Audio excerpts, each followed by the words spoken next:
আলহামদুলিল্লাহ, আল্লাহ তাআলার অশেষ মেহেরবানিতে আমি এখন বর্তমানে মদিনা শরীফে দাঁড়িয়ে আছি।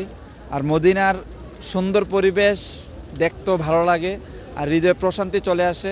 আর নবী করিম সাল্লাল্লাহু আলাইহি ওয়াসাল্লাম যেই জায়গাতে আছে ওই জায়গায় তো এমনি প্রশান্তির একটা জায়গা। আর এই জায়গাতে সবসময় একটা সুন্দর বাতাস বয়, আর আল্লাহ তাআলার অশেষ মেহেরবানিতে আজকে হচ্ছে বৃষ্টি হচ্ছে। আর সেটা খুবই ভালো লাগতেছে। মুসল্লিরা আপনারা দেখেন, যদি চারিদিকে মুসল্লিদেরকে একটু দেখাই, মুসল্লিরা হচ্ছে খুবই আনন্দ সহকারে নবীর রওজা জিয়ারত করতেছে। আর যদি নবীর রওজাটা হচ্ছে এই যে এই বরাবর, এটা হচ্ছে রিয়াজুল জান্নাহ। এই জায়গার মধ্যে আপনি যদি আসেন তাহলে আপনি যেতে পারবেন। এই পাশটা হচ্ছে 1 নম্বর গেট, আপনি এদিক দিয়ে যেয়ে সুন্দর মতো ঢুকতে পারবেন, ঢুকে ওই পাশ দিয়ে বের হয়ে যেতে পারবেন। বের হওয়ার রাস্তাটা হচ্ছে ওইটা, সবুজ গম্বুজের ওই পাশ দিয়ে। আর এখন ঈদের পরে মানুষের কোলাহলটা খুবই কম। আপনি যদি এখন আসেন, আপনাকে রিয়াজুল জান্নাহ ঢোকার জন্য আগে থেকেই আপনার প্রবেশপত্র যেটা, ওইটা কাটা লাগবে না।